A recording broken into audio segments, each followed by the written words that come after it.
Oke. Assalamualaikum warahmatullahi wabarakatuh, teman-teman dan sobat dongeng Warahmatullahi Indonesia. wabarakatuh. Senang sekali rasanya aku Kak Sekar bisa menyapa teman-teman di acara ngobrol santai satu rumah satu pendongeng. Ini adalah acara pertama kita via Zoom tentunya, via streaming. Kita berharap semoga ini bisa digulirkan continuity, mungkin bisa sebulan sekali atau sebulan 2 kali seperti itu, dengan membahas tema-tema lainnya. Nah, hari ini Kak Sekar juga ditemani oleh Umi Indra. Beliau adalah seorang pustakawan di Kota Depok. Dan ada Kak Resa, beliau adalah pendongeng yang mendedikasikan mungkin hidupnya ya untuk melestarikan dongeng seperti itu. Kita sapa coba di sini. Halo Mindra dan Kak Resa, Assalamualaikum. Waalaikumsalam. Waalaikumsalam warahmatullahi. Waalaikumsalam warahmatullahi. Apa kabar Umi dan Kak? Kak Sekar sehat? Sehat-sehat, alhamdulillah. Kak Sekar ceria. Kayak iya dong, abis tidur. Kita padahal baru ketemu tadi ya, tanya apa kabar. Ya. Anyways, boleh memperkenalkan diri terlebih dahulu mungkin dari Umi. Oke. Halo sahabat dongeng dimanapun berada, kenalkan saya Indrawati. Saya pustakawan, sehari-hari sebagai pustakawan di Perpustakaan Depok. Saya ibu dari 5 anak, senang berkegiatan sosial, kegiatan literasi, bergabung dengan berbagai komunitas anak muda biar tidak tetap ketularan jadi muda ya. Dan di sini Umi, maaf suaranya boleh di ya. Oh gini, kurang kencang ya. Nah, ya, lebih betul. jelas itu Mi, itu lebih jelas dideketin gitu. Ya. Dan kemudian tergabung di dalam komunitas Dongeng Lagi Dong yang bersama dengan Rumah Cerita Anak menggulirkan satu rumah satu pendongeng. Itu dulu kan ya. Wih, boleh tepuk tangan virtual untuk Umi. Ikonnya mana sih? Ikon tepuk tangannya? Ada di bawah. Di bawah. Ya. Ternyata berkegiatan dan berkomunitas itu tidak menutup usia ya Umi ya, walaupun sudah ibu dengan 5 orang anak dan sibuk di menjadi pustakawan begitu di Kota Depok, tapi Umi aktif juga nih bergerak dan berkegiatan di luar dari pekerjaan.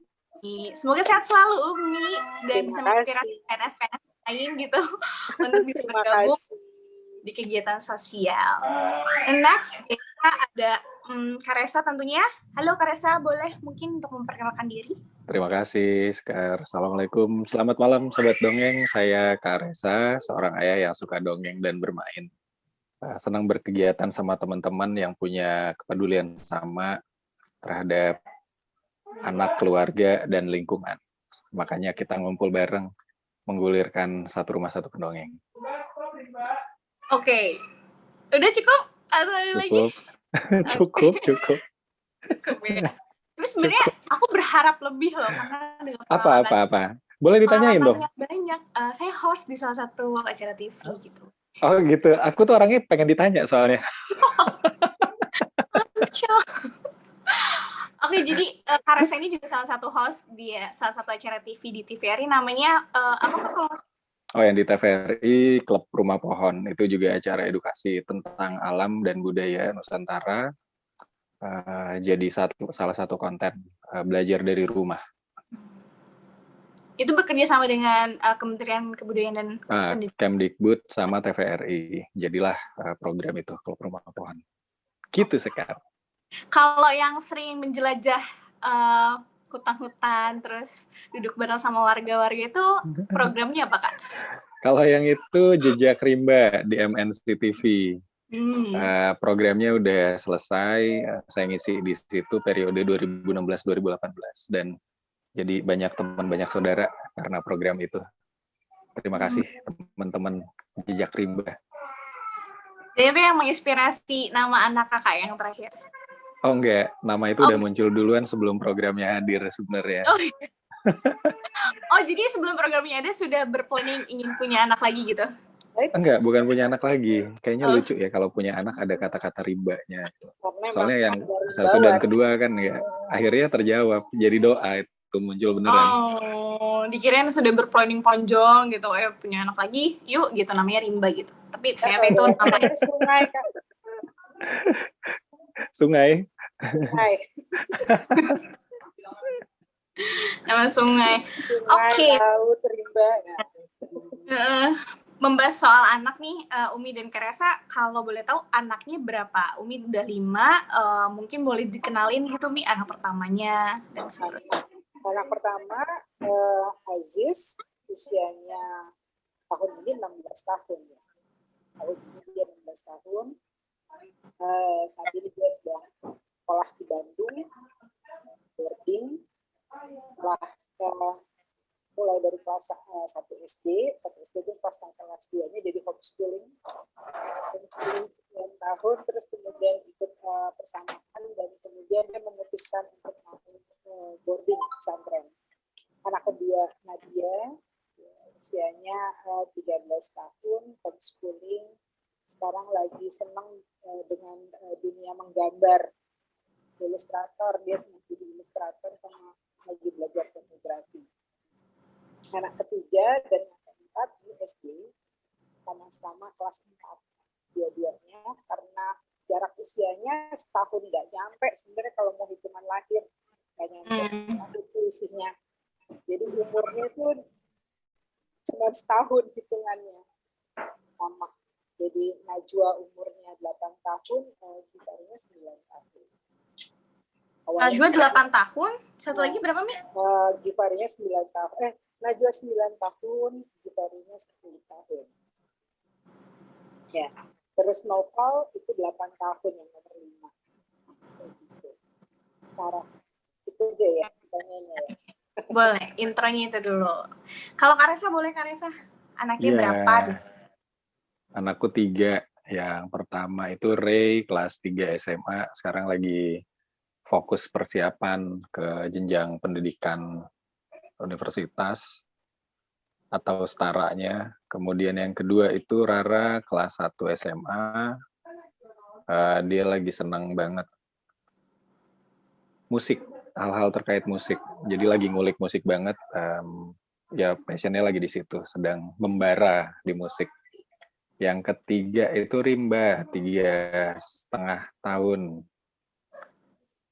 Lagi belajar banyak hal dan itu membuat saya jadi banyak belajar lagi. Oh, menarik tuh, belajar banyak lagi. Oke.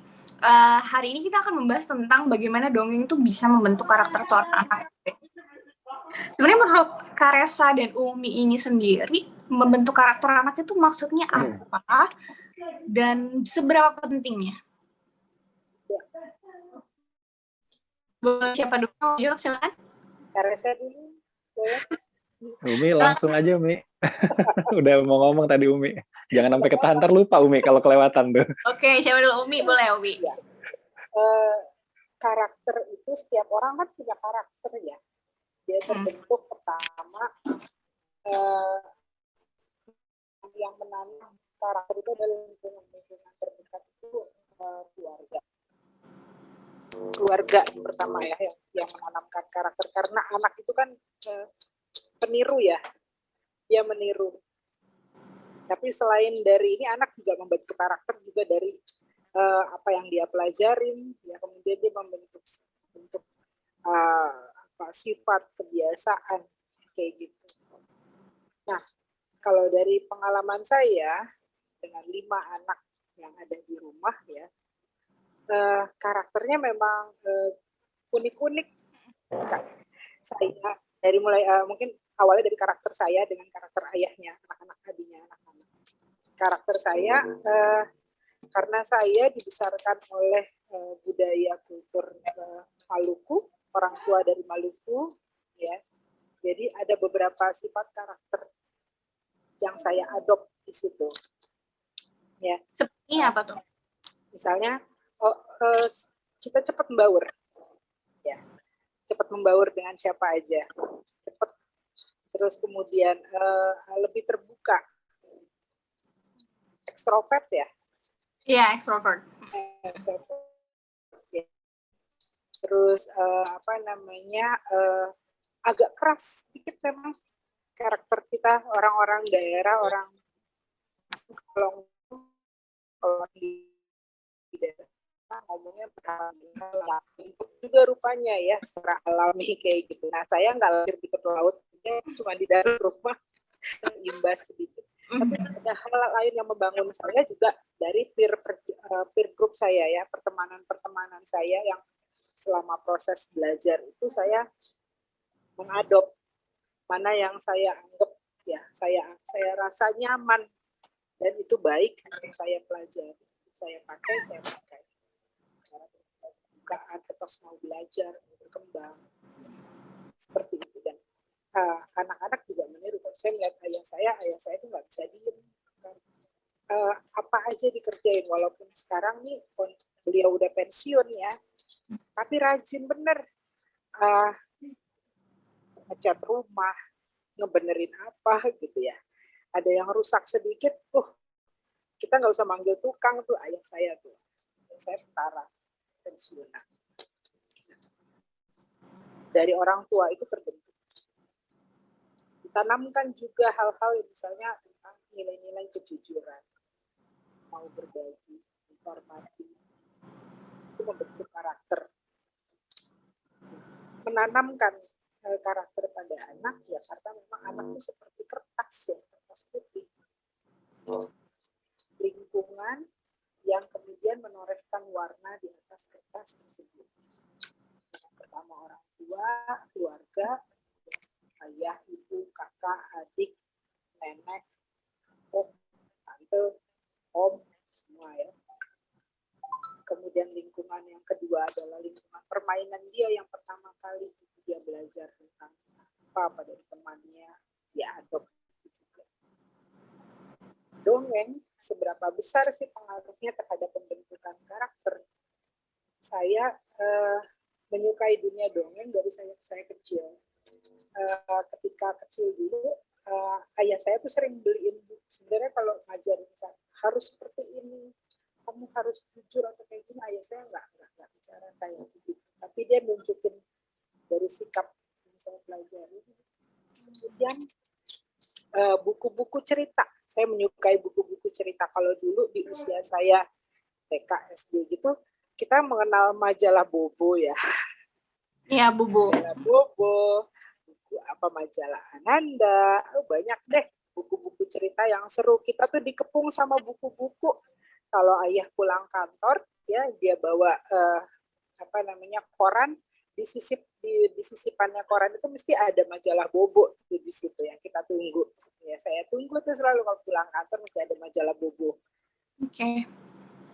Dari bacaan-bacaan itu atau ayah saya ngebacain, ayah saya ini tentara loh, tentara tahu sendiri ya maco. Tapi kalau sudah sama anak perempuannya, beliau bisa bikin boneka dari kaos kaki. Terus kalau hari Minggu ada acara televisi ya, itu ada acara membuat prakarya, ya, membuat bunga dari daur ulang atau dari kain perca, dan yang saya paling ingat adalah membuat boneka dari kaos kaki. Itu ayah saya tekun sampai beli benang wol untuk bikin rambutnya, beli pitanya, diiketin pitanya. Jadi saya tuh merasa dunia kecil saya tuh menyenangkan sekali kayak gitu. Jadi ayah saya tuh yang tentara, Senin sampai dengan hari Sabtu tuh dinas, konsinyir, apalah kayak gitu. Hari Minggunya bener beliau menjadi seorang family man. Duduk sama saya di depan televisi, ya. Kemudian, ayo bikin ini. Bahkan saya punya PR tuh waktu SMP, menjahit. Sekarang saya nggak bisa jahit. Jadi ada kegiatan, ada tugas untuk membuat baju kemeja, ya. Ya saya cuman ngelihat baju yang ada, sama dia dicopotin tuh, diliatin polanya, ditempel, dan ayah saya yang bikin gitu. Jadi kreatif ya, Pi? Kreatif banget, apa gitu yang nggak bisa, bangku rusak sampai nggak ada tuh yang model boneka itu jadi. Dan boneka itu sampai diwariskan ke tetangga karena saya udah nggak pantas main bonekaan lagi. Main dulu. Kayak begitu. Tapi itu dunia yang luar biasa ngebentuk karakter saya, belajar dari ayah saya, belajar dari ibu saya tentang be a woman di rumah. Walaupun ibu saya nggak bilang, tapi ibu saya merhatiin bangun pagi dia ngapain gitu ya. Sampai sekarang ke pagi dia ngecek dulu ke dapur, air, minum, makanan, apa, sarapan, nyapu, cucian kemana. Saya perhatiin itu. Saya belajar itu. Jadi saya akhirnya juga suka dengan dunia kuliner, itu masak karena ibu saya. Kayak begitu. Karakter saya belajar juga. Cuman jadi kita jadi suka lucu kayak kalau kayak berada di depan kaca ya, cermin ya. Cermin. Jadi ketika misalkan saya keras, terus ada satu case orang tua saya juga keras, terus saya bilang, ibu saya bilang, kamu tuh wataknya kok ya keras banget ya kayak gini. Terus kita sambil ketawa. Aku belajar dari siapa ya? Terus akhirnya di usia yang kayak gini kita bisa saling tertawa. Karena aku melihat ya, karena aku mengulang cerita dia. Dulu aku suka ngeliat mama kayak begini gitu, mama aku bilang, sih itu dulu. Sekarang kamu jangan ya. dan itu luar biasa buat saya, sebuah apa ya, momen yang luar biasa. Itu ayah saya tipe yang terbuka, walaupun dia tentara keras. Jadi dan saya mengadop kerasnya itu. Jadi di titik mana saya mengadopsi sifat keras kepalanya itu, ketika saya merasa prinsip saya benar, saya akan tetap bicara walaupun akhirnya kita akan ribut. Tapi kemudian ketika amanah saya bertambah, ya, saya menjadi seorang ibu, saya mulai berpikir, saya ingin anak-anak mengadop sisi-sisi yang baik. Yang buruknya jangan. Hingga akhirnya terbentuklah komunikasi saya dengan anak, dari mulai yang anak pertama, anak kedua gitu ya. Yang baik-baik diambil. Aziz, kalau saya biasa kalau ngomong sama anak-anak, aku juga nggak pakai. Kalau aku ada salah, Aziz jangan ngikutin. Aziz boleh lah ngomong sama Umi, Umi ini nggak sesuai dengan yang Aziz mau. Jadi saya juga menanamkan tadi anak-anak berani untuk mengekspresikan perasaannya dia nyaman atau enggak, dia suka atau enggak, dan kemudian kita diskusikan itu. Dan sampai sekarang itu berasa banget, walaupun dia tinggal jauh dari saya, dia ada di Bandung, tapi dia bisa komunikasi via WA atau telepon. Dia tanya, Mi, kayak gini. Orang pertama yang dia tanya untuk dia bicara atau dia curhatin duluan saya. Alhamdulillah. Dan itu saya tanam dari sejak dia kecil, karena saya selalu bicara sama dia, ngomong aja. Umi marah nggak? Enggak marah. Apapun kita deal, kita nggak akan marah. Ngomong dulu, baru terus kemudian kita diskusi. Kayak gitu. Dan ini berlaku juga sama adik-adiknya sampai yang nomor 5. Yang walaupun karakternya beda-beda, tapi karena tadi kita prinsipnya kita bisa diskusi, emosinya dia, perbedaan cara pandangnya pada anak-anak gitu kan, itu bisa kita selesaiin sambil kita ngobrol di atas tempat tidur gitu, atau sedang di meja makan. Kan kalau makan bisa di satu ruang, tapi nggak semuanya duduk di ruang meja makan ya, di mana-mana, tapi kita masih sambil ngobrol, masih bisa ngobrol. Dan itu yang memang saya hidupkan sama suami gitu, ngobrol aja. Karena dari situ pertama kan yang membentuk adalah kita. Sekarang dunianya anak-anak dengan mengenal dunia virtual ya, anak-anak main game. Saya dulu mikirnya kalau main game itu yang ular doang tuh, yang jalan-jalan gitu tuh. Yang warna kuning. Warna kuning. Nah, itulah game yang di kepala saya dengan kalau pakai handphone ada ini ya. Tapi sekarang anak-anak main game, kok bisa kenal banyak orang ya? Sesuatu yang baru buat saya gitu. Dia bisa ngobrol pakai bahasa Inggris atau ini, terus kemudian saya tanya, kamu kenal sama yang kamu ajak ngomong itu? Enggak, aku nggak kenal. Tapi di sini bisa ngobrol aja. Oke.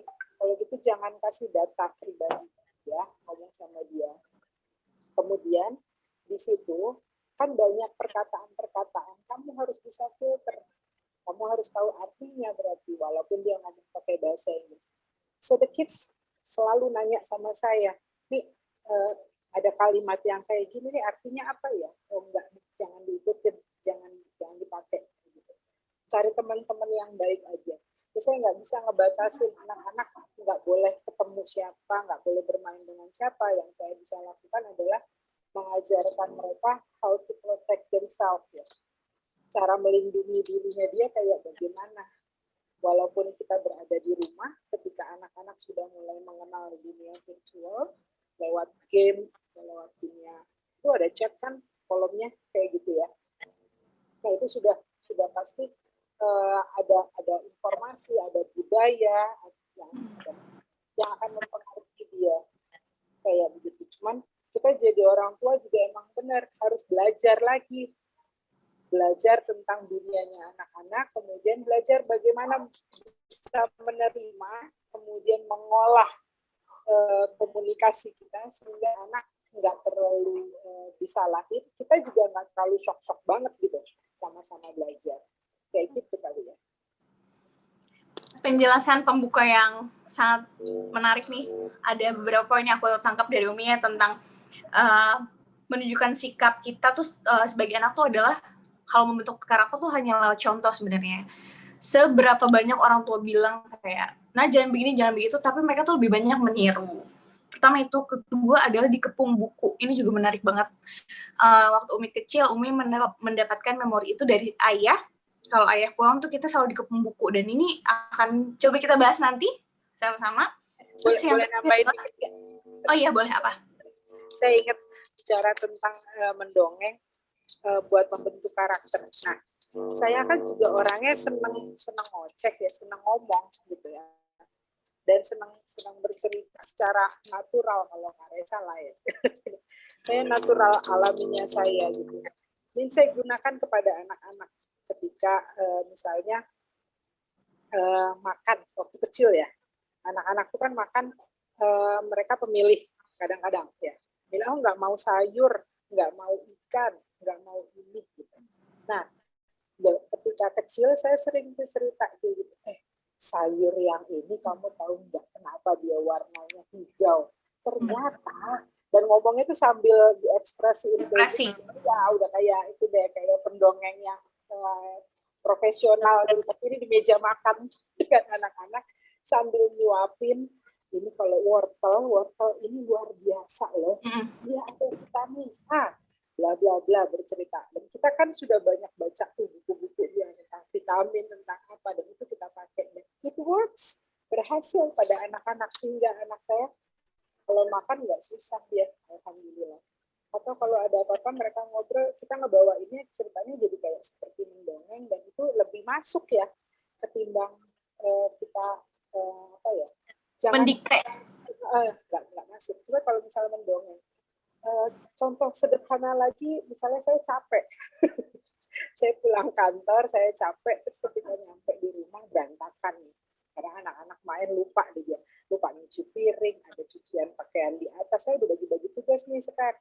yang umur 9 tahun itu udah punya tugas cuci pakaian kita satu rumah bertanggung jawab yang satu tugasnya dia adalah ngerapiin piring yang satu tugasnya nyuci piring yang kayak gitu dan ketika kita datang ternyata kondisinya kayak begini tarik napas kemudian wah berantakan banget ya ini kayak begini gimana kecoa nggak pada senang mampir ya di rumah kayaknya kalau tidur sama kecoa asik kali ya wah pada diem semua langsung kayak gitu beres-beres tapi aku capek banget nih nak tadi seharian tuh Umi habis ngerjain ini aduh nggak kuat deh badan kayaknya kita ngomong dengan ekspresi yang memang bener capek gitu dan itu berhasil anak-anak tuh langsung ayo dong ambil sapu ambil ini ntar nih aku kerjain kayak begitu jadi nggak usah nyuruh tapi kita bilang aja kita mau ngerjain tapi lelah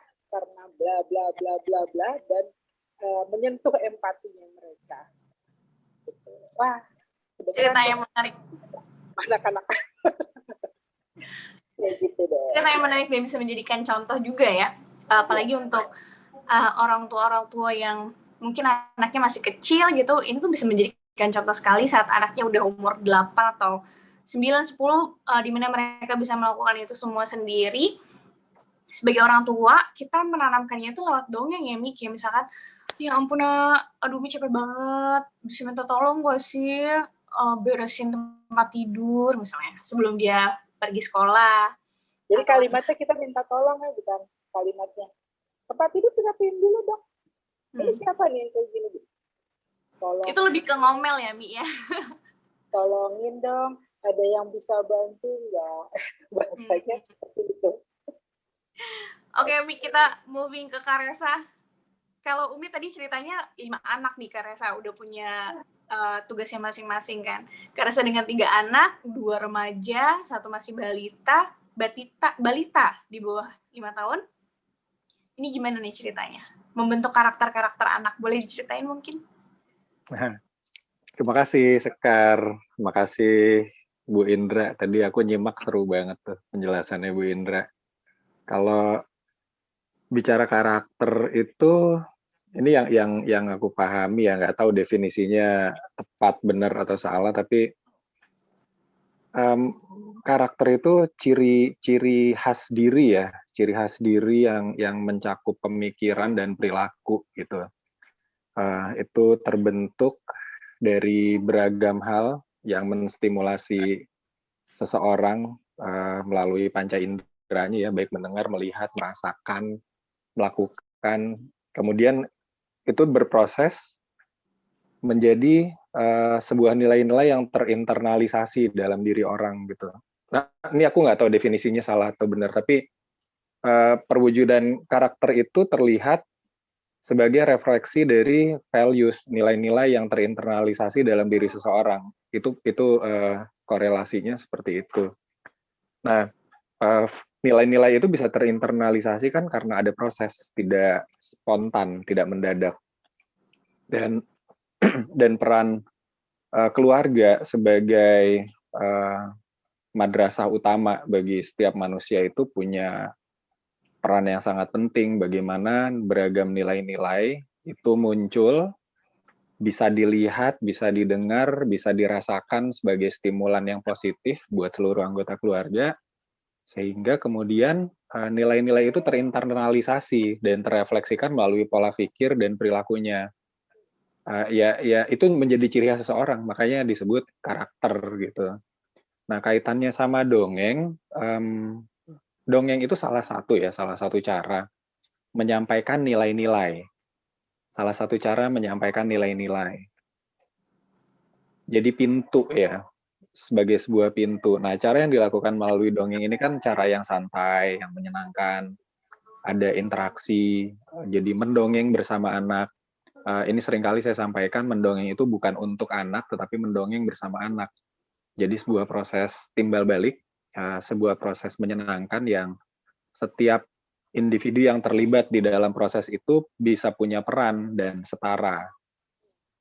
Nah, dalam rumah tangga, dongeng ini ya jadi salah satu tools cara untuk menyampaikan nilai-nilai, beragam nilai yang ingin dibangun menjadi sebuah ciri khas dari keluarga itu.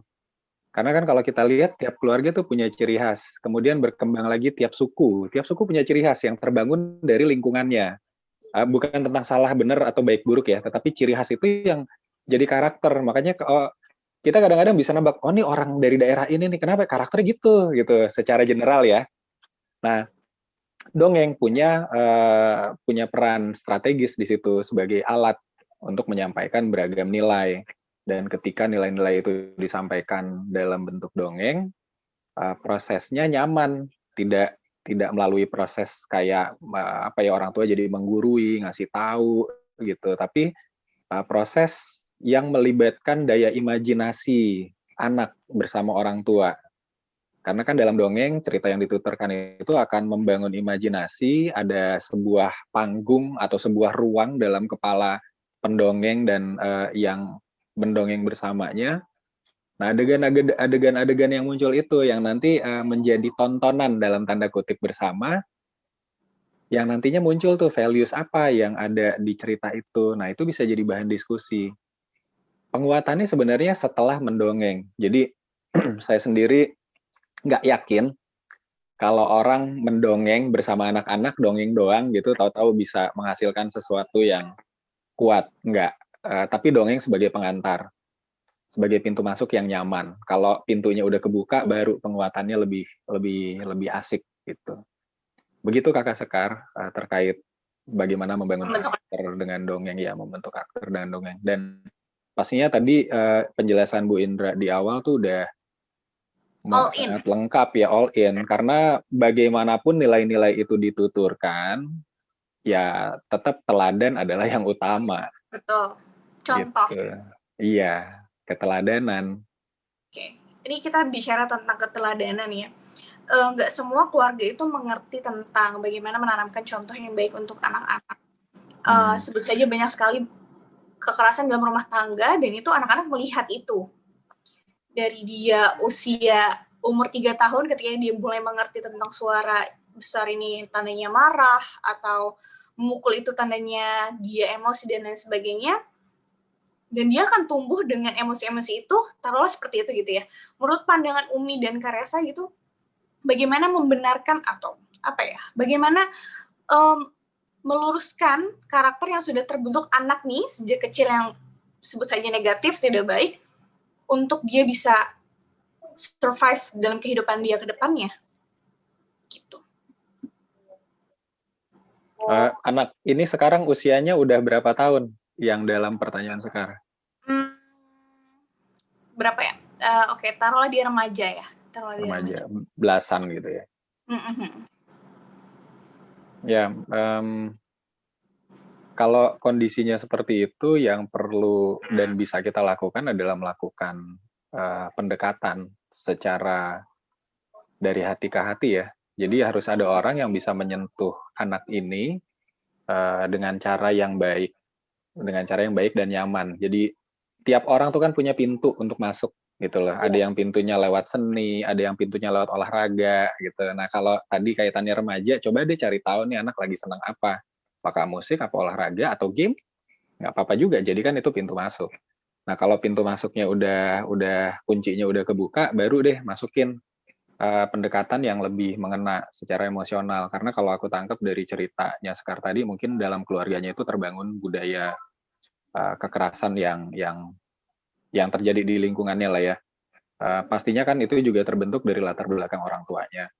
Jadi sebenarnya kompleks sih, kita nggak bisa lihat ini secara parsial, tetapi ya orang tuanya pun pasti dibentuk oleh lingkungannya juga gitu. Nah, tapi untuk memutus rantai kekerasan ini, ya harus memutus rantai kekerasan ini harus ada orang-orang di sekeliling yang punya kesadaran untuk memberikan pengaruh, mungkin bahasa gitu ya, memberikan pengaruh yang berbeda, sehingga anak ini punya referensi selain dari perilaku orang tuanya yang bisa dia terima.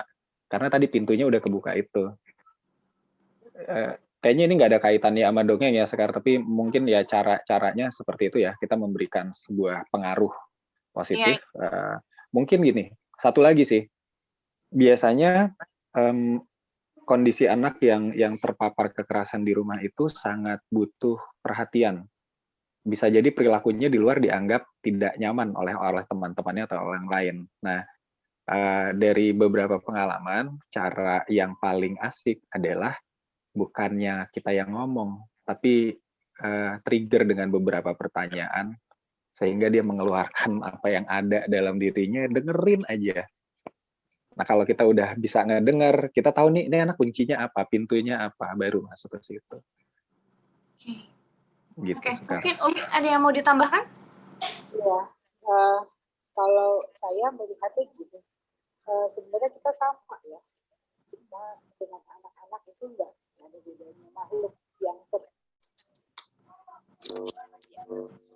jadi saya melihat kadang kita merasa orang dewasa tuh pasti benar, pasti tahu semua hal gitu ya, dan anak-anak itu melihat gitu.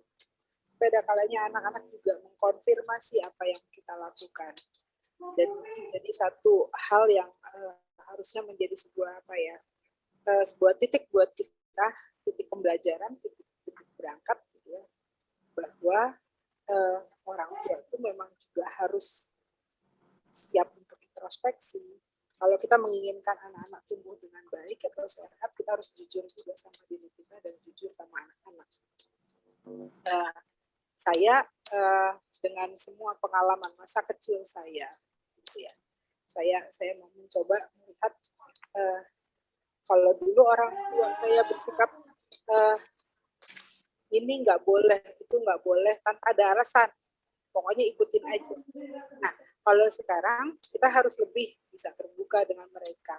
Pada satu saat anak-anak mencoba mengkonfirmasi tentang sikap atau pernyataan atau hal yang dirasa nggak sesuai gitu dengan saya pribadi ya bicara pada anak saya yang pertama, kedua.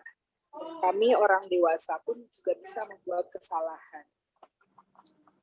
Kalian jangan ambil itu. Nah, kalau Umi salah, tolong diingetin supaya Umi bisa perbaiki dan kamu jangan ambil. Kalau yang sudah Umi lakukan jalan ini ternyata aman, berhasil, silahkan pakai. Tapi kalian punya dunia sendiri, kalian boleh mencoba. Tapi kita ngobrol ya, kita ngobrol supaya Umi tahu kalian perjalanannya kalian aman. Sebagai orang tua, Umi perjalananmu aman. Kadang anak-anak mengkonfirmasi, kemudian melihat dunia, dia mau punya jalan sendiri. Kenapa harus begini? Kenapa begitu? Gitu kan ya. Nah itu mesti terbuka kita nggak bisa ngadepin anak-anak sekarang yang luar biasa gitu loh, ujian kepungannya kayak gitu. Jadi orang tua pembelajar ketika kita menginginkan anak-anak bertumbuh dengan sehat, kata kuncinya adalah belajar, sama-sama belajar. Kita sama-sama belajar, kita sama-sama harus bisa menerima satu sama lain. Jangan bereaksi, kamu anak-anak tuh model zaman dulu kali ya. Kamu anak-anak taunya ngikut aja, dengar aja, orang tua punya kemauan pasti baik. Pasti baik di sisi kita, belum tentu pada anak-anak, itu yang harus kita pahami. Jadi kita perlu terbuka untuk dialog. Karena medan yang dia hadapin ke depan, tantangannya berbeda dengan kita. Kita harus menyiapkan mereka untuk satu masa yang mungkin tantangannya luar biasa. Kita nggak ada di situ. Dan kita nggak bisa 24 jam bersama anak-anak. So yang bisa kita lakukan adalah membantu mereka untuk bisa melindungi dirinya, membantu mereka mengenal dirinya, membantu mereka memahami situasi dan kemudian berpikir mesti gimana. Dan itu mesti jalan bareng. Anak saya yang nomor 5, Nopal, itu lumayan kritis. Dan saya belajar dari dia. Argumentatif sekali, luar biasa. Dan ketika misalnya saya bilang, dia senang latihan taekwondo ya, tapi jam latihannya itu kalau menurut saya melebihi kapasitasnya dia, karena dia usia segitu, tapi dia masuk kelas yang memang peruntukannya untuk atlet. Jadi sekali latihan di atas 5 jam, bisa 8 jam belajar latihan taekwondo-nya, dan itu buat saya, kamu lelah loh. Jadi saya bilang, kamu nggak capek? Nah, ini kan olahraga, oke olahraga kan, tapi bisa yang biasa aja dulu gitu. Jadi saya bangun dialog nih sama si kecil ini, dan ternyata itu mempengaruhi dia. Setiap kali dia menginginkan sesuatu, dia berpikir bagaimana ya merangkai kalimatnya, argumennya bagaimana. Sehingga kita nggak bisa tuh jalan sama dia ngomong pakai titik, enggak, pakai koma. Kenapa harus pakai koma? Karena ada jeda diskusi di sini. Ada jeda diskusi kayak gitu ya. Itu menarik saya. Menarik. Tadi aku juga mencatat sedikitnya tentang sebenarnya peran orang tua ini lebih besar adalah untuk bagaimana mengajarkan anak untuk melindungi diri mereka sendiri dan bagaimana mereka mengenal diri mereka sendiri gitu ya. Iya, benar. Lalu kalau dari Umi dan Karesa nih dengan berbagai macam anak ya, yang 3 anak, yang 5 anak, itu kan karakternya masing-masing ya. Bagaimana cara orang tua ini mengenal karakter anak dan bagaimana cara mereka untuk memasukkan value itu terhadap karakter-karakter anak yang berbeda. Misalnya untuk si kakak yang lebih besar karena karakternya lebih argumen dan keras, maka cara pola bicaranya kita berdialog untuk menyuruh dia masuk misalkan ke arah yang lebih baik gitu. Kak, kamu mending nggak usah main game online terus gitu dan lain sebagainya. Itu bagaimana menyampaikan itu terhadap anak-anak dengan berbagai karakter gitu. Mungkin Umi atau Karesa dulu, silakan. Karesa. Oke. Terkait pertanyaan itu, jawaban yang pertama adalah gimana cara orang tua mengenal karakter anaknya ya. Kemudian gimana cara berkomunikasinya, kurang lebih seperti itu ya. Nah, jawabannya yang pertama, gimana cara orang tua bisa mengenal karakter anak? Mengenal karakter anak adalah fase advance kalau menurut saya. Si orang tua itu harus kenal dirinya sendiri dulu, baru dia bisa mengenali karakter anaknya. Jadi banyak kondisi terjadi seseorang berada di posisi udah jadi orang tua, tapi dia belum kelar dengan dirinya. Dia belum paham, belum kenal diri, belum tahu diri. Tapi udah berada di posisi menjadi orang tua. Berarti ada satu tahapan yang terlewat, miss gitu. Nah, ini akan jadi problem kalau dibiarkan berlarut-larut, karena dia akan berusaha mengenal anaknya sementara sama dirinya belum kelar gitu. Jadi tapi nggak ada kata terlambat ya. Semua itu kan proses yang berkesinambungan. Ya kalau jawaban itu pertanyaan itu, jawaban yang pertama adalah kenali dirinya dulu. Ini orang tua mesti kenal dirinya. Karena kan nantinya anak itu adalah hasil perwujudan dari sel-sel dan DNA orang tuanya. Pasti gitu. Sedikit banyak unsur-unsur yang ada dalam diri orang tua itu terbawa sama anaknya.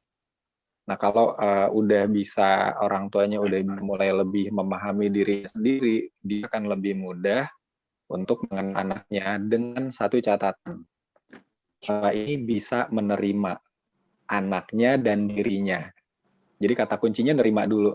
Orang tuanya sih kenal dirinya sendiri dan menerima dirinya sendiri. Artinya dia udah kelar sama dirinya. Kemudian dia mengenal anaknya dan menerima anaknya. Jadi tidak memaksakan satu bentuk tertentu kepada anaknya. Soalnya saya percaya setiap manusia yang terlahir itu diberikan satu benih ajaib dalam dirinya yang unik. Dan itu sayang kalau akhirnya benih ajaib yang unik ini digantikan dari benih pemaksaan bentuk oleh orang-orang di sekelilingnya gitu. Jadi PR-nya itu. Cara melakukan komunikasinya ya sejak usia dini. Dongeng kembali lagi jadi pintu masuk. Bisa menjadi sebuah pola atau metode untuk membuat anak juga lebih mengenal dirinya sejak dini, sejak usia dini. Dongeng menjadi metode untuk mengenalkan anak. Untuk menyampaikan, menjadi metode untuk membuka ruang diskusi dan menyampaikan hal-hal yang terkait dengan bagaimana mengenal diri. Bisa melalui bel, bisa melalui cerita legenda. Karena di dalam dongeng itu ada tokoh-tokoh yang punya karakter dan tokoh-tokoh yang punya keunikan. Nah, kalau dongeng ini bisa dijadikan sebuah media, sehingga si orang tua dan anak punya cara pandang dan sudut pandang tertentu sama media ini, itu enak tuh ngebuka diskusinya. Jadi kayaknya ngomongin orang, padahal nanti dari ngomongin orang atau tokoh atau kejadian di cerita itu merefleksikan diri dari orang tua dan anak yang terlibat dalam proses dongeng bersama ini. Kayak misalkan selepas dongeng gitu, anak dan orang tua berdiskusi, bagaimana menurut kamu nak nih karakternya si ini, misalnya begitu, atau bagaimana? Ya, bisa seperti itu, bisa juga nggak seperti itu. Jadi banyak cara, tapi jadi gini, karena kadang-kadang gini ya, anak saya sih, kalau saya habis cerita, itu kemudian kita tanya, ini ujian apa sih gitu. Jadi momentumnya tuh, ya enggak, itu yang saya tangkap ya. Kan kita bisa ngelihat dari ekspresi dan bahasa tubuh. Karena gini, pada saat ngedongeng itu kan asik. kok muncul ini lagi ujian apa-apa gitu loh. Nah, si orang tuanya yang mesti peka tuh gimana cara menghadirkan sebuah pertanyaan dengan menyenangkan juga di saat yang tepat. Jadi suasana indah yang terbangun sebelumnya nggak jadi cacat gitu loh. Endingnya nggak asik. Endingnya nggak asik gitu sih. Timing. Jadi bisa seperti itu. Kalau memang timingnya pas, boleh nanya. Jadi menurut kamu gimana? Nggak apa-apa. Makanya tidak ada satu formula baku untuk mendongeng atau untuk mendiskusikan dongeng bersama anak-anak. Itu nggak ada formula bakunya. Semua sifatnya menyesuaikan dengan kondisi dan apapun yang terlibat di situ. Oke. Kenangkap dari Karesa, berarti cara mengenal karakter anak itu bagaimana? Pertama adalah mengenal diri kita sendiri sebagai orang tua dan tidak memaksakan apapun terhadap anak untuk anak harus menjadi orang yang pandai berbicara, misalnya seperti itu, sehingga bibit-bibit yang tadinya memang sudah dianugerahkan begitu menjadi salah ya Kak ya, atau menjadi tidak. Betul. Tidak tumbuh sesuai dengan fitrahnya gitu ya. Benih atau bibit ini kan khas gitu loh. Setiap orang punya keunikan yang khas satu sama lain. Nah, ini yang butuh kepekaan orang tua dan orang-orang dewasa di sekeliling anak supaya keunikan dan kekhasan ini bisa tumbuh secara optimal dan menjadi manfaat. Oke. Menarik banget, Umi. Mungkin ada bisa ditambahin sedikit aja dari Kak Resa nih. Setuju dengan Kak Resa. Jadi memang harus dari kita sendiri dulu ya. Harus dari kita. Jadi kita harus selesai dulu sama diri kita. Dan setiap orang punya titik sadar dalam tanda kutip ya. Titik sadar. Itu berbeda gitu. Di level usia berapa tiap orang beda gitu. Tergantung memang Allah kasih hidayahnya. Dan kasih hidayahnya di umur segini ada sesuatu yang kemudian membuat kita jadi merefleksikan. Nah, kayak gitu beda. Ya. Satu terus kalau sudah selesai di kita, maka kita enak itu ngobrol dengan anak-anak. Pertama jangan pandang anak itu sebagai makhluk yang lemah, nggak ngerti apa-apa, nggak tahu apa-apa. Itu salah dulu. Oke. Kita banyak salah juga, kita harus diakui. Terus apa tadi ya? Tadi bentuk karakter kan sepanjang kalau anak pergi ke sekolah berapa jam, di rumah berapa jam, di luar berapa jam, tetap masih banyak adalah di rumah keluarga. Jadi kita orang tua sebenarnya yang lebih berperan besar membentuk karakter anak seperti apa, tergantung dari kita memang dia kertas putih. Jika di luar dia menerima sesuatu informasi yang menjadi sebuah pemikiran untuk mengadop nilai ini atau tidak, kalau kita cukup jeli, kita cukup dekat ya, itu feeling kita terasah tuh ada yang nggak beres nih kayak gini. Nah itu jadi pintu masuk kita untuk mendiskusikan. Karena anak akan mengkonfirmasi ya, kok si A boleh, kok si ini kayak gini gitu. Kalau saya sambil ketawa, boleh kamu tinggal jadi anaknya si ibu ini. Saya kan dia bilang, temanku yang ini boleh nih kayak gitu. Coba kamu tanya sama ibunya, boleh nggak nerima satu anak lagi? Coba deh barang sehari 2 hari jadi anaknya di sana. Aku nggak mau, aku nggak mau. Ya nggak mau kan. Jadi kalau masih hidup, ada titik tegasnya. Masih hidup bersama Umi dan Abi, tolong dengarkan Umi Abi. Kalau kamu dewasa sudah memutuskan untuk mandiri dan tinggal sendiri, tanggung jawab penuh tangan kamu. Kalau masih tinggal dengan orang tua punya tanggung jawab besar ke atas kayak gitu. Nanti aku ditanya, aku bilang gitu, kamu mau bantuin aku enggak? Kalau aku ditanya, ngomong ini akhirat ya ke anak. Terus akhirnya langsung mikirnya, oh iya Mi, ya ayo bismillah. Agak tricky dikit ya nyampeinnya. Mbak itu dalam arti untuk nilai tertentu.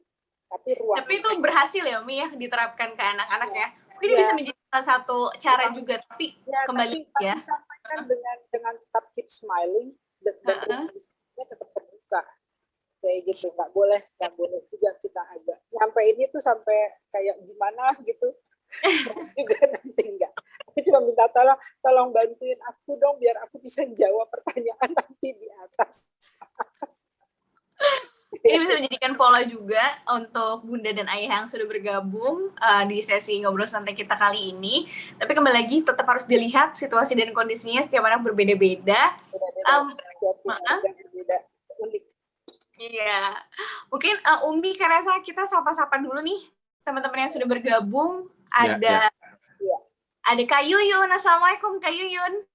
Boleh dibuka mikrofonnya? Masih ke-mute tuh Kak Yuyun, nggak belum? Masya Allah. Ya, waalaikumsalam Kak Sekar. Masya Allah, imut banget. Bisa ketemu virtual bareng Kak Yuyun? Loh, macet kayaknya ini.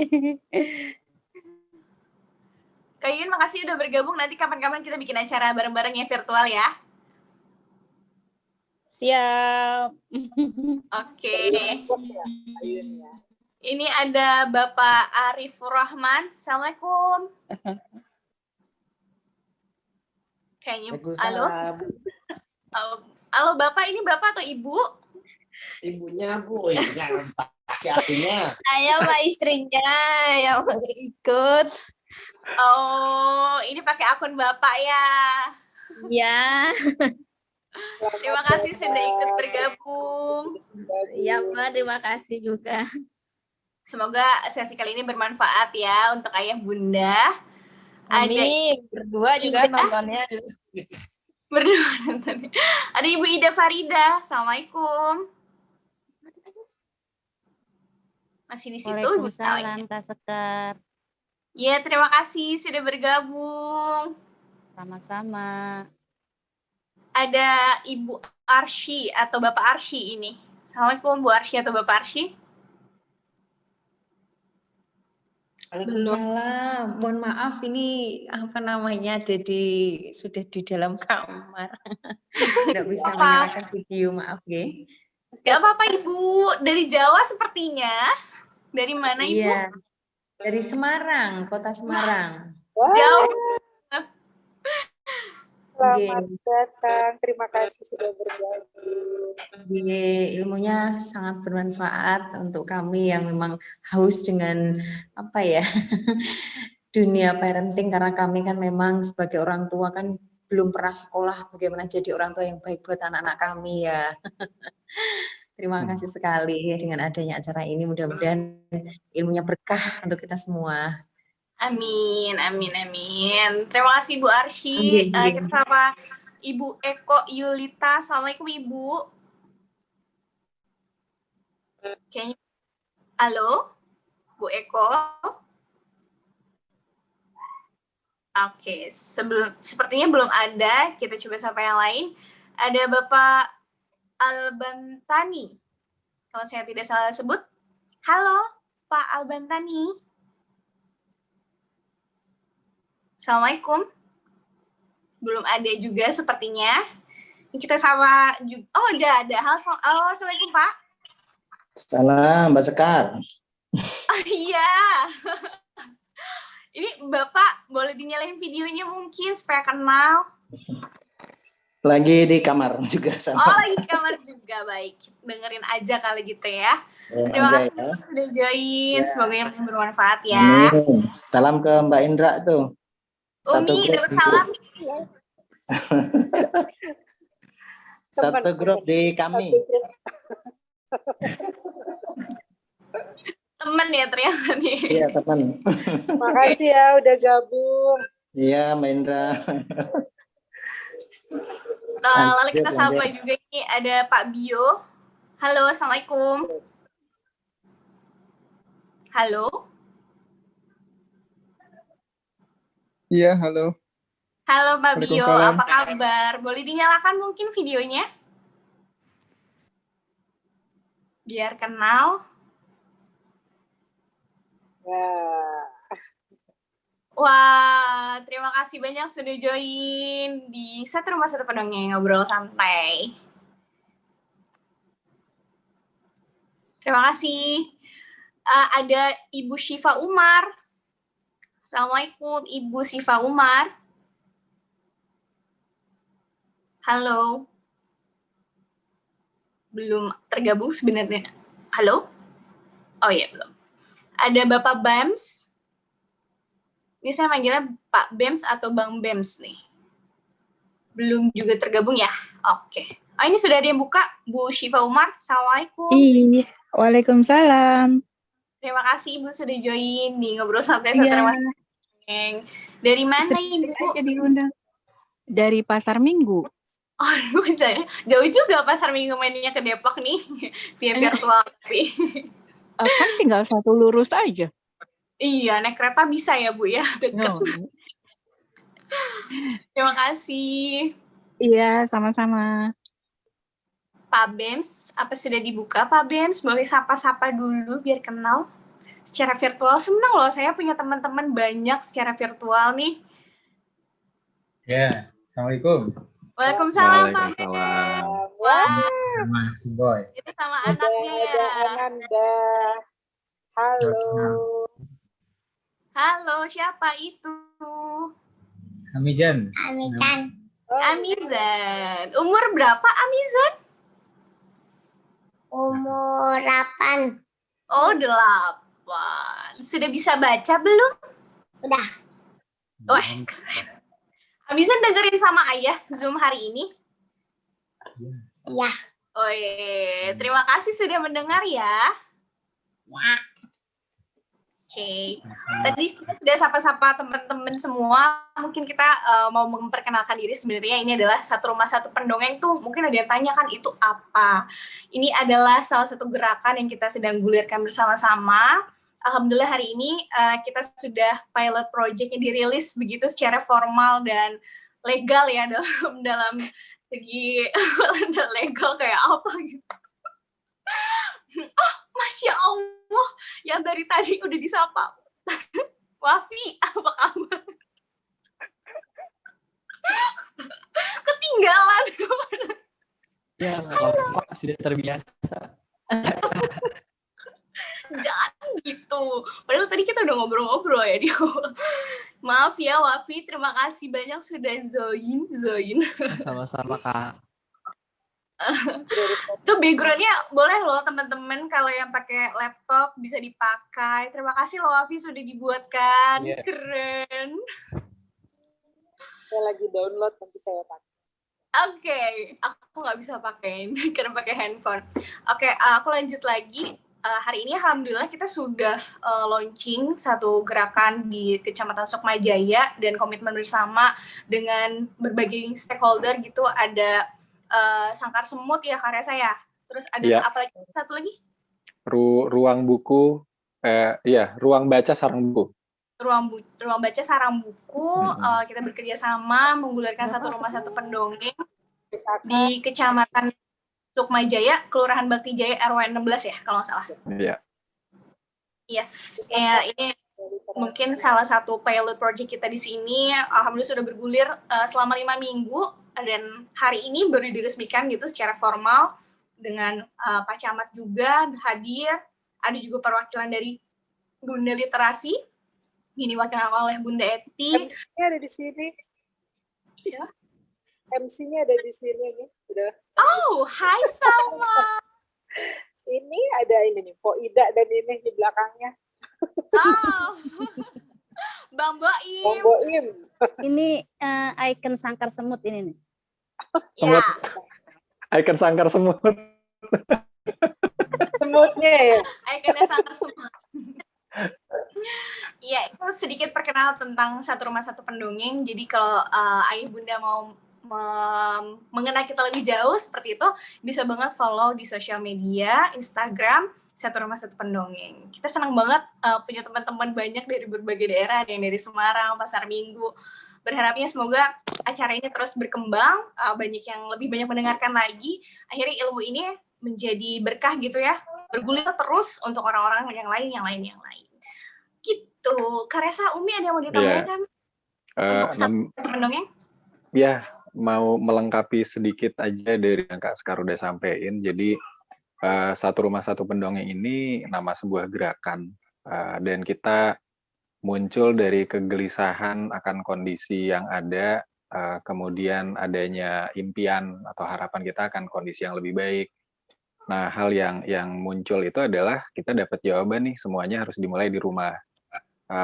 Ada banyak faktor sih ya yang bisa mempengaruhi itu, tetapi karena memang latar belakang kita, teman-teman penggerak Satu Rumah Satu Pendongeng ini punya background yang beragam, tetapi kita punya satu kesamaan nih, minat kita di dunia literasi dan dongeng tuh tinggi gitu. Jadi oke, kita memberikan satu kontribusi kecil untuk masalah yang mungkin dirasa besar, yaitu melalui gerakan. Kalau di rumah muncul pendongeng, di setiap satu rumah ada satu orang yang aktif mendongeng, bercerita bersama anak-anak. Mudah-mudahan permasalahan-permasalahan yang timbul dari komunikasi, permasalahan-permasalahan yang timbul itu bisa diurai dari munculnya komunikasi yang baik di dalam rumah. Ya kayak sekarang kan banyak ya teman-teman yang merasakan bahwa khawatir akan lingkungan sekitar anak-anaknya, kemudian kondisi-kondisi yang lain gitu. Nah, itu bisa kita jawab dengan membangun komunikasi positif di dalam rumah. Dan itu bermula sejak anak berusia dini.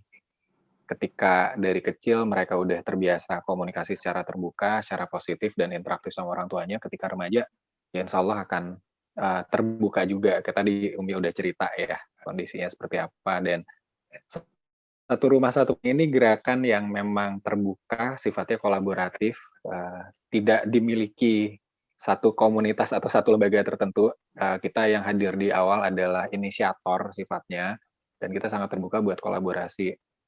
Ya, untuk mewujudkan Satu Rumah Satu Pendongeng kayaknya asik ya kalau di setiap kota juga ada penggerak Satu Rumah Satu Pendongeng gitu. Jadi ya kita sama-sama membangun benteng di Nusantara ini buat anak-anak dan keluarga kita. Jadi kekhawatiran kita bisa terjawab dengan aksi yang kita lakukan bersama.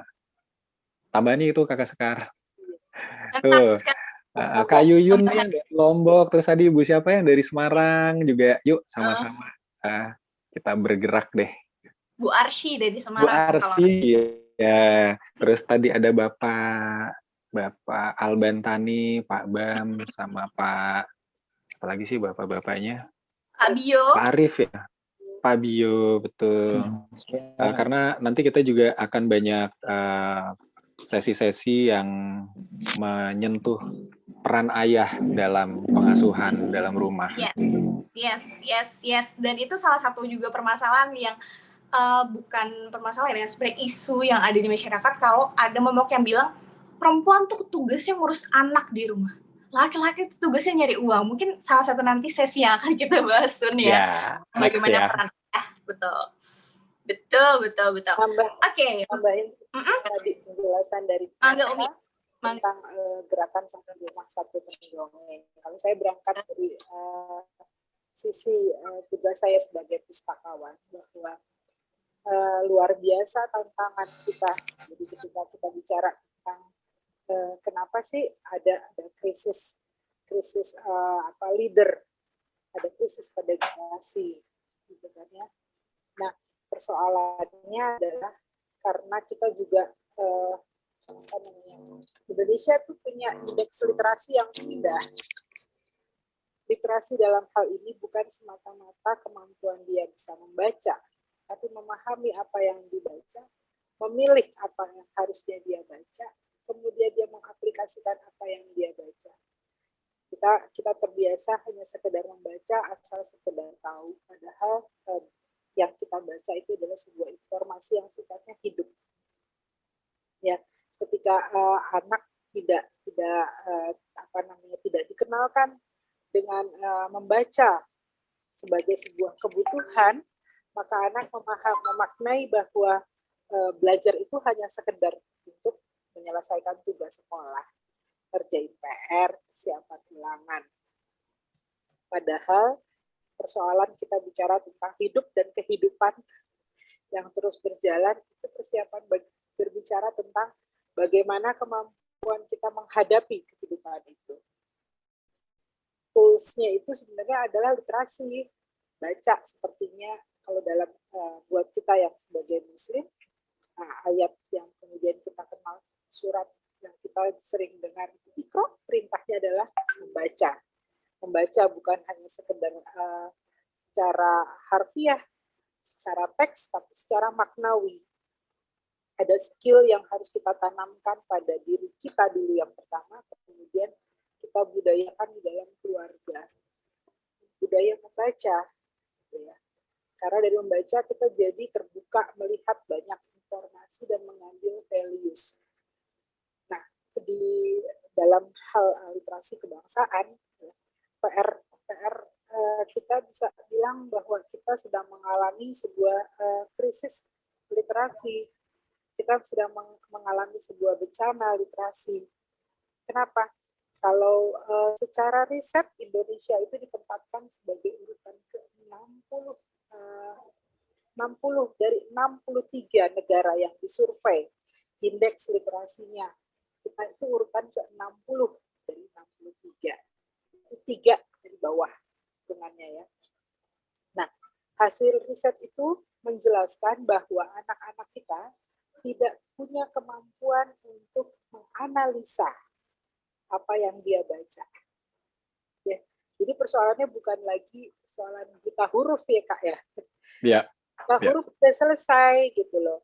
Ketika fase dulu-dulu ya ada pemerintah gencar melakukan kampanye tentang bagaimana pemberantasan buta aksara ya, dengan berdirinya sekolah SD ini, kalau sejarahnya itu, nah itu salah satu tonggaknya di situ. Walaupun mungkin masih ada di pelosok pedalaman yang belum bisa membaca. Tapi kita menghadapi sebuah buta makna, kemampuan untuk memaknai informasi pada anak. Saya sebagai pustakawan melakukan tugas keliling-keliling ke sekolah-sekolah dengan layanan perpustakaan keliling. Saya melihat ada fenomena anak-anak kita yang pertama nggak pede, nggak berani. Kalau ditanya siapa yang berani baca buku cerita ke depan, nggak ada. Sedikit sekali yang berani ngangkat tangan, hitungannya nggak nyampe 5. Kemudian ketika dia membaca, dia nggak enjoy dengan bacaannya. Padahal itu sebuah buku cerita yang lucu dan seru. Cara bacanya kayak baca buku berita, bukan buku cerita. Nah, dengan kondisi psikologis yang kayak begitu, kita khawatir anak-anak cenderung nggak mampu mengambil values yang ada di dalam situ.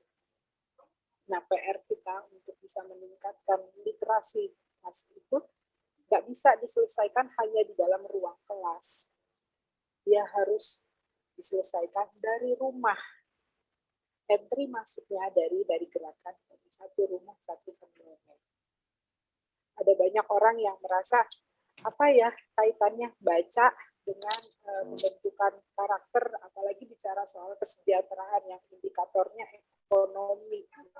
Untuk ekonomi kan kesejahteraan berapa sih penghasilan, berapa dia mampu membiayai kehidupan dia sehari-hari. Sebenarnya persoalannya adalah karena ada kata informasi. Ketika dia membaca, dia akan banyak mendapat informasi. Pada anak-anak itu mesti dilatih membudayakan membaca dan menyerap informasi, ya, supaya informasi yang seliweran di depan kita ini bisa kita tangkap mana yang bermanfaat buat kita, mana yang prioritas buat kita, mana yang belum saatnya sekarang, mana yang tidak perlu sama sekali, tidak penting buat kita. Buat mengolah itu harus diajarkan, dibudayakan dari rumah. Ayah itulah yang berperan melakukan itu. Oke, menarik. Ini penjelasannya sudah banyak sekali ya tentang bagaimana satu rumah satu pendongeng tumbuh dari keresahan kami, melihat lemahnya literasi yang ada saat ini, dan mungkin minimnya ya pengetahuan akan ayah bunda, bagaimana peran sebenarnya orang tua yang dibutuhkan oleh anak yang ada di rumah gitu. Nah, Umi, Karesa, dan ayah bunda semua, mungkin Wafi ingin share ya, Waf. Halo? Halo, Wafi? Wafi? Masih di mute? Ini Wafi ini juga salah satu remaja gitu, yang sangat menarik sekali. Dia juga tertarik dalam bidang literasi juga, berperannya ada gitu. Kita coba ngobrol sama Wafi mungkin. Halo, Wafi. Halo, Kak. Halo, Wafi boleh cerita, ini menjadi fasilitator dari Forum Anak, ceritanya bagaimana, dan katanya mau share sesuatu untuk ditontonkan. Ya. Aku mau ngomong apa ini? Gak ada persiapan. Cerita aja, jadi gini Kak. Kenapa tiba-tiba jadi fasilitator tuh gitu? Kenapa ceritanya mau jadi fasilitator forum anak? Oh enggak, kalau fasilitator itu kan emang jabatan aku dari setelah aku menjadi forum anak. Oke. Setelah jadi forum anak, aku menjadi fasilitator. Aku yang mendampingi teman-teman forum anak yang sekarang. Gitu. Tapi tetap dengan naungan dinas. Dinas di PMK ya? Betul. Oke. Nah, awalnya aku di Satu Rumah Satu Pendongeng ini, jadi dari obrolan santai, asik, di sebuah tempat kopi, kita sedang membahas gerakan ini. Kayak awalnya itu kita mau bikin nih acaranya kayak gitu, masih hanya obrolan santai, dan dengan gerakan yang sangat gimana ya, menurut aku ini udah keren banget. Kita langsung gerak, langsung siapin tim buat memulai gerakan ini, dan awal gerakan ini ada di Sangkar Semut kayak gitu. Dan itu awal Wafi ikut gerakan Satu Rumah Satu Pendongeng ini, dan sampai sekarang Wafi bantu di balik layar. Wafi bantu di dokumentasi, pokoknya di bagian gitu. Boleh dong ada video yang lucu gitu? Wafi ada video kompilasi kegiatan kita selama 5 minggu ini. Boleh ditunjukin Wafi? Oke.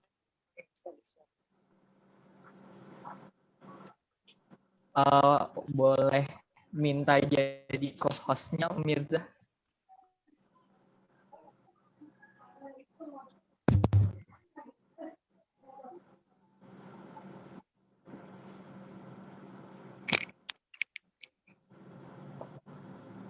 Mirza, boleh minta tolong jadi co-hostnya? Mirza. Oh, sudah tuh, udah jadi co-host. Oke. Sebentar aku cari dulu.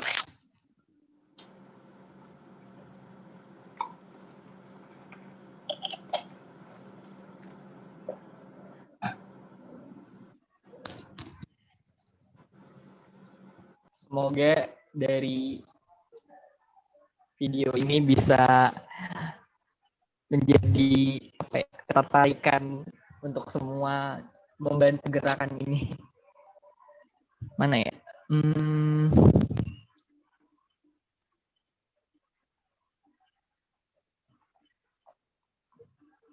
Bentar.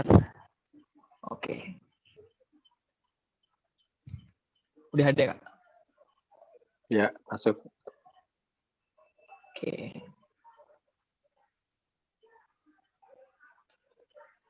Assalamualaikum warahmatullahi wabarakatuh. Saya Bunda Yulia Oktavia, Bunda Literasi di Kecamatan Sukmajaya. Pada hari ini saya sedang ada di Sangkar Semut di daerah Bakti Jaya, Kecamatan Sukmajaya.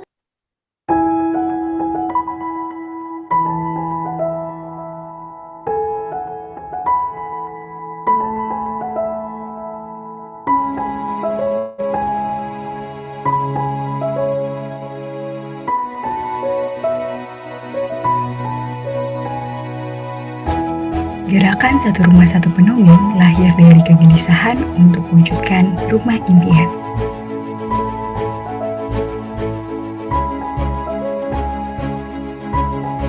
Rumah adalah tempat kita memulai kehidupan. Setiap orang merindukan rumah impian yang nyaman. Bukan hanya bangunannya, namun juga suasananya. Rumah impian yang juga menjadi tempat untuk kembali dan menenangkan diri. Tempat menumpahkan cerita suka dan duka. Ruang yang membuat semua anggota keluarga saling terbuka dan nyaman untuk menyampaikan apa yang dirasa.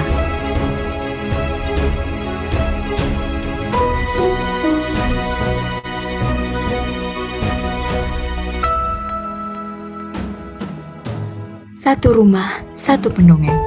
Sebuah gerakan untuk mewujudkan komunikasi positif dalam keluarga. Mendongeng adalah sebuah cara untuk menghubungkan rasa, hingga tiap anggota keluarga merasa bermakna kehadirannya. Mendongeng menjadi sebuah media untuk menyampaikan berbagai hal dengan menyenangkan. Menjadi sebuah cara untuk mendidik tanpa menggurui. Satu rumah, satu pendongeng. Gerakan yang hadir untuk menggugah kesadaran akan pentingnya rumah sebagai madrasah utama bagi tiap jiwa yang hadir di dunia. Bersama kita berkolaborasi mewujudkan lingkungan yang baik bagi tumbuh kembang anak dan seluruh anggota keluarga.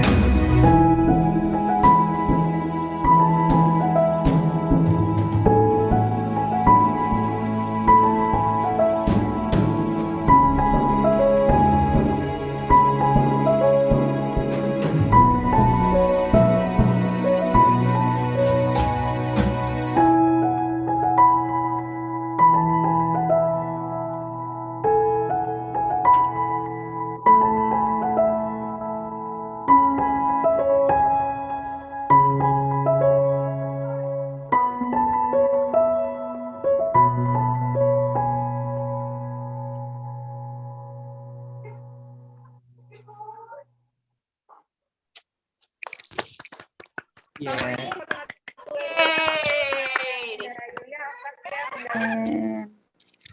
sekian videonya. Terima kasih.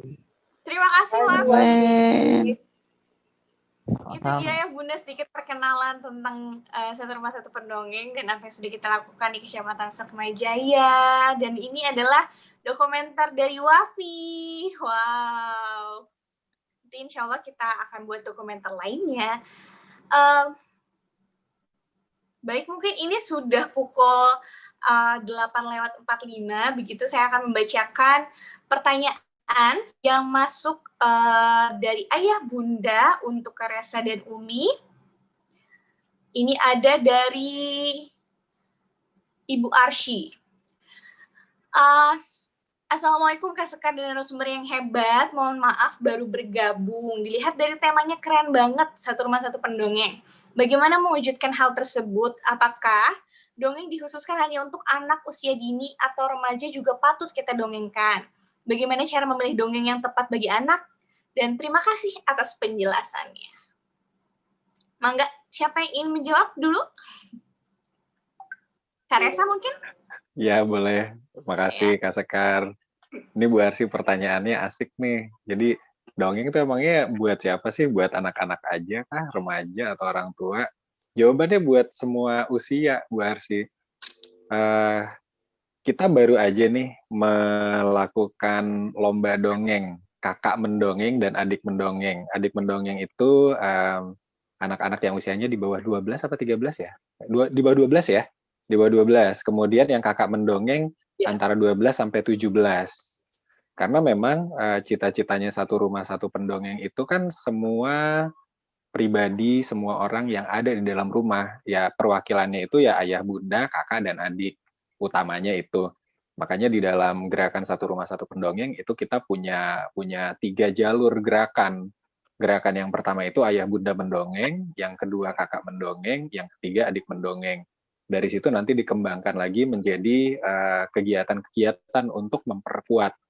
Itu. Nah, untuk kegiatan kakak mendongeng ini remaja yang ngisi, salah satunya Wafi, bikin video dongeng sama adeknya lucu banget di YouTube. Nanti teman-teman boleh lihat deh YouTube-nya Satu Rumah Satu Pendongeng.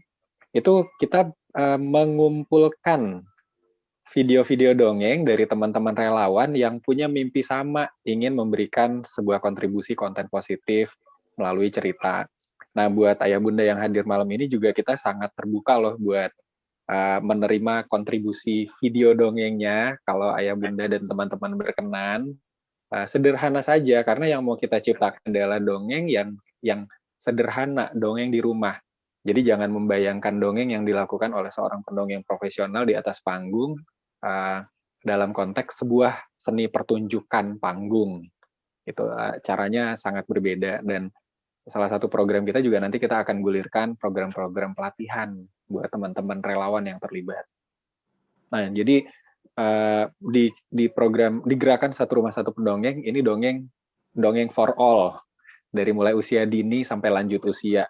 Karena melalui dongeng, melalui cerita kita bisa membuka sebuah pintu komunikasi yang nyaman. Gitu sih dari saya. Oke, dari Umi ada yang ingin tambahkan? Ya, mewujudkan hal tersebut ya mulai dari diri kita gitu loh, bersedia menjadi seorang penggerak pertama di dalam rumah ya.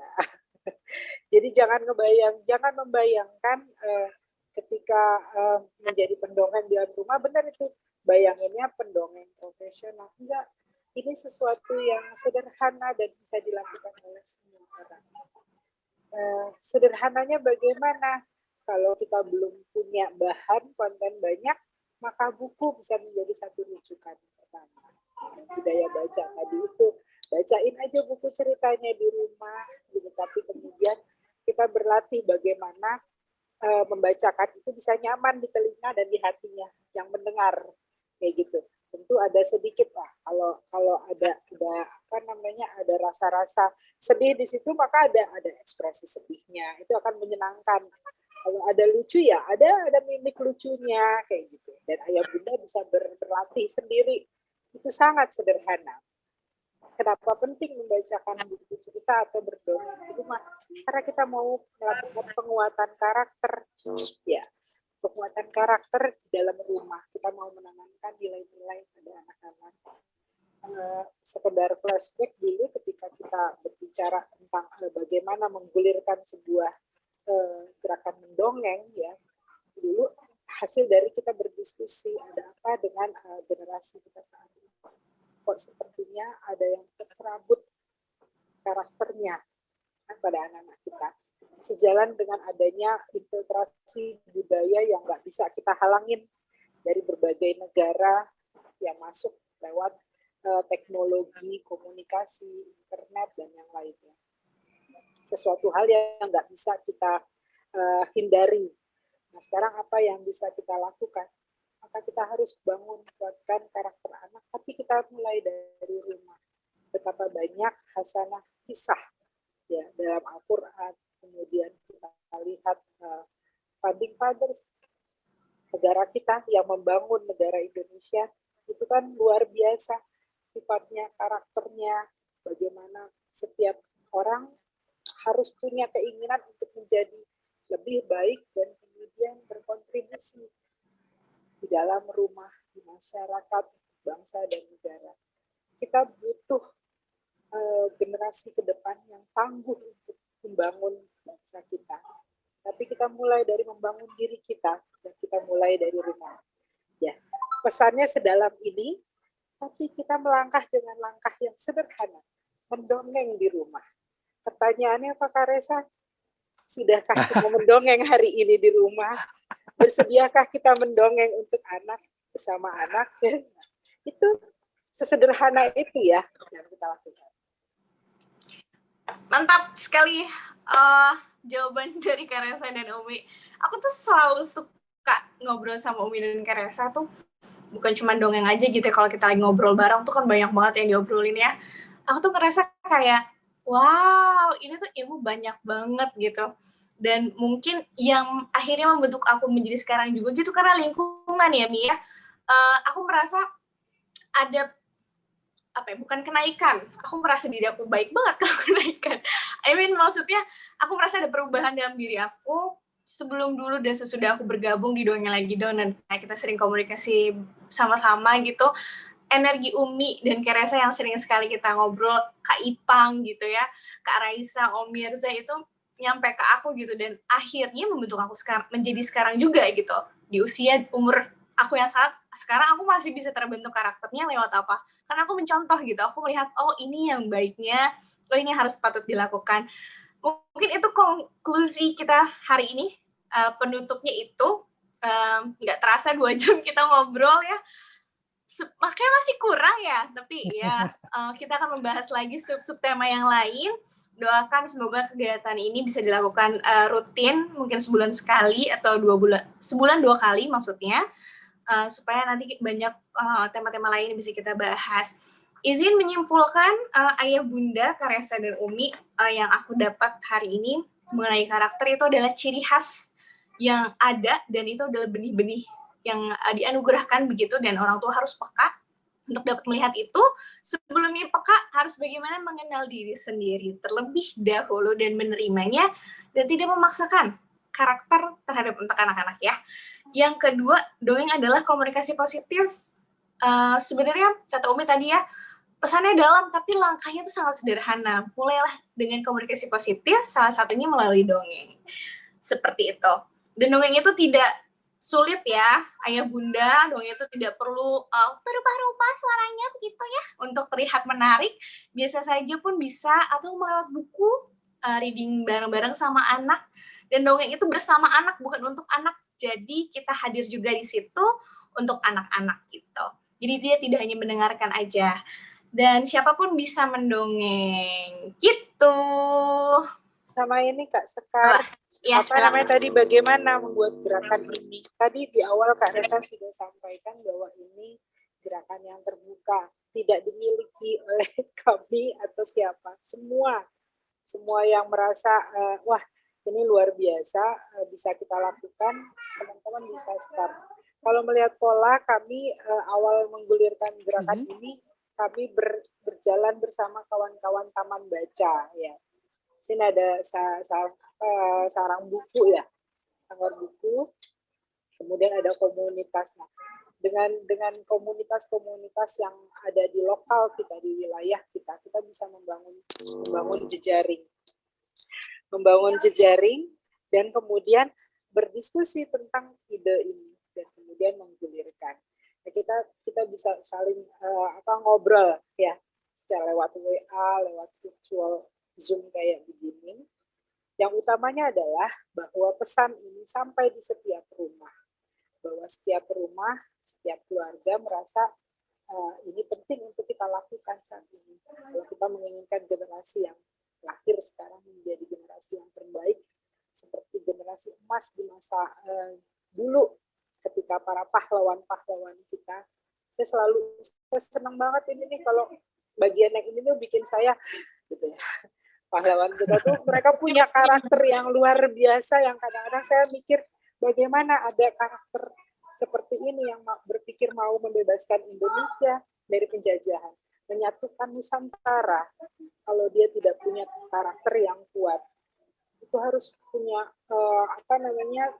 karakter mau berkorban, mau belajar, mau berjalan bersama.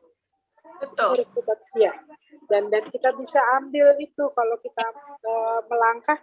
Kalau kita belum bisa membuat langkah sendiri, maka tirulah langkah orang-orang yang baik yang sudah berhasil. Sederhananya dari buku cerita yang terseleksi kita bisa lakukan itu. Jadi nggak abstrak. Saya nggak punya bahan buat cerita si kancil mencuri ketimun. Sekarang si kancil jangan mencuri ketimun. Si kancil ngajak teman-temannya kerja bakti. Nah, itu kan masih rada abstrak, maka buku bisa jadi sebuah pengantar. Keren banget Umi, keren banget. Itu konklusi lagi nih hari ini ya. Melalui pertemuan kita sekarang ini banyak banget ilmu yang akhirnya tergulir gitu, yang akhirnya sampai ke Ayah Bunda yang ada di rumah di sana, walaupun via virtual. Rasanya dekat sekali dengan Ayah Bunda. Mungkin dari Ayah Bunda ada yang ingin menyampaikan pesan dan kesan dengan sesi kita hari ini?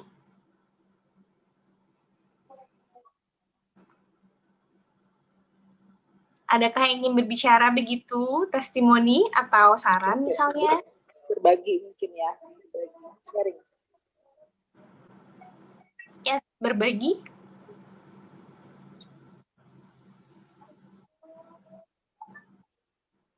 Oh, ini saya bacakan saja. Ini ada Kak Yuyun nge-chat nih di room chat. Bentar, Masya Allah. Oke, Kak Yuyun. Keren memang pematerinya malam ini, halus, kritis, realistis, tapi mendalam. Terima kasih banyak atas ilmunya. Sama-sama Kak Yuyun, senang sekali. Terus ini juga ada yang bertanya, kontak person yang dapat dihubungi untuk berkegiatan bareng, nanti mungkin boleh dikontak ke DM Instagramnya dulu, nanti kita share di sana, lewat Karesa atau lewat saya bisa. Di-follow aja dulu Ayah Bunda, Instagramnya, YouTube-nya, di-subscribe, terus Facebook-nya juga, karena di sana banyak. Kak Sekar, suaranya ke-mute. Aduh, aku ngomong sampai mana itu? Sampai di-follow. Sampai bisa follow Instagram, hubungin Kak Sekar, Kak Resa. Ya, follow Instagramnya dulu, nanti kita bisa komunikasi lebih lanjut di situ, atau mau disebutin nomor? Boleh. Gimana Kak Resa? Iya boleh, ke Kak Sekar ya, untuk kontak person kegiatan-kegiatan kita ya. Bisa ke nomor. Kak Sekar mute lagi. Nanti aku direct message aja ke bapaknya. Oke. Ke Bapak. Oke, bentar aku ngechat dulu. Ini ada pertanyaan. Apa yang bisa kami bantu untuk kemajuan Satu Rumah Satu Dongeng, mulai dari hal-hal yang kecil? Buat video dukungan dalam bentuk bercerita di rumah bersama anak. Kemudian share dan kemudian ajak kawan-kawan yang lain untuk melakukan hal yang sama. Teman-teman, layar handphone kita, laptop kita, itu udah seperti televisi. Semua masuk. Mau yang bagus, mau yang hancur, mau sampah, masuk semua. Kita putihin dengan gerakan Satu Rumah Satu Pendongeng. Masukin konten-konten positif sehingga anak-anak aman melihat itu semua. Itu yang paling sederhananya. Ya, jadi ke emailnya Satu Pendongeng. Selain dukungan berupa kontribusi konten positif berupa dongeng atau membacakan buku, teman-teman juga bisa mensupport kita dengan saling memperkuat jejaring gitu, karena saya percaya tiap orang punya network dan zona bergiat yang berbeda, tapi kita semua punya satu kesamaan untuk menjadikan rumah sebagai tempat impian ya, yang kita bisa pulang dengan keadaan nyaman, bisa kembali keluar rumah dalam keadaan fresh. Nah, kalau kita semua bisa saling berjejaring, saling menghubungkan titik-titik yang sekarang belum terhubung, itu akan sangat-sangat membantu. Karena memang terbentuknya kita di awal juga saling keterhubungan, kemudian muncul gerakan ini. Nah, sekarang keterhubungan itu ingin kita perluas dan perkuat. Jadi kalau Ayah Bunda dan teman-teman semua bersedia untuk mensupport gerakan ini, secara paling sederhana adalah dengan konten positif, video. Kemudian kalau ada orang-orang atau lembaga-lembaga yang bisa terhubung dan membentuk sebuah gerakan yang lebih memperkuat, itu akan sangat-sangat dampaknya mungkin lebih kuat lagi gitu. Gitu sih. Oh ya, ini ada yang nanya lama durasi video. Durasinya singkat, mungkin untuk referensi bisa Ibu lihat di YouTube-nya Satu Rumah Satu Pendongeng. Dan videonya benar-benar sederhana sekali. Jadi ini bukan satu video yang sulit, karena orang bilang, wah ngedongeng itu susah, harus mengubah-ubah suara, harus main boneka, alat peraga. Nggak harus kayak gitu kok. Tapi kalau bisa seperti itu nggak apa-apa, ada caranya, dan mungkin juga kita akan membuat satu waktu tersendiri untuk berbagi teknik-teknik bercerita, namun tetap fokus kita adalah bagaimana bercerita atau mendongeng di rumah. Jadi durasi waktunya sih di bawah 5 menit ya, jadi nggak cerita yang panjang-panjang gitu. Referensinya ada di YouTube Satu Rumah Satu Pendongeng. Oke. Sepertinya sudah terjawab semua pertanyaan dari Ayah Bunda hari ini.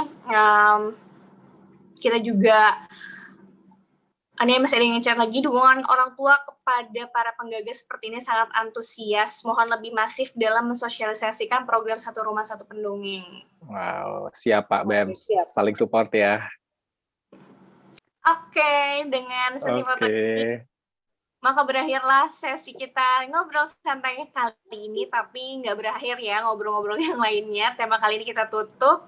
Terima kasih Ayah Bunda yang sudah bergabung, yang sudah tadi Kak Sekar sapa satu-satu. Terima kasih banyak, senang sekali bisa bertemu Ayah Bunda via virtual. Semoga suatu saat kita bisa bertemu secara tatap muka. Saya Kak Sekar, Kak Resa dan Umi, Om Mirza dan Wafi, Wafi, pamit undur diri. Terima kasih banyak. Assalamualaikum warahmatullahi wabarakatuh. Waalaikumsalam warahmatullahi wabarakatuh. Terima kasih semuanya. Boleh live Terima Ayah Bunda. kasih semuanya. Kegiatan ini kita tayangkan di YouTube. Kalau yang belum selesai nontonnya dari awal bisa nonton di YouTube. Ya. Dadah. Terima kasih. Aku live ya. Thank you so much. Ya, Bye-bye. terima kasih Sekar Terima kasih. semuanya. Assalamualaikum.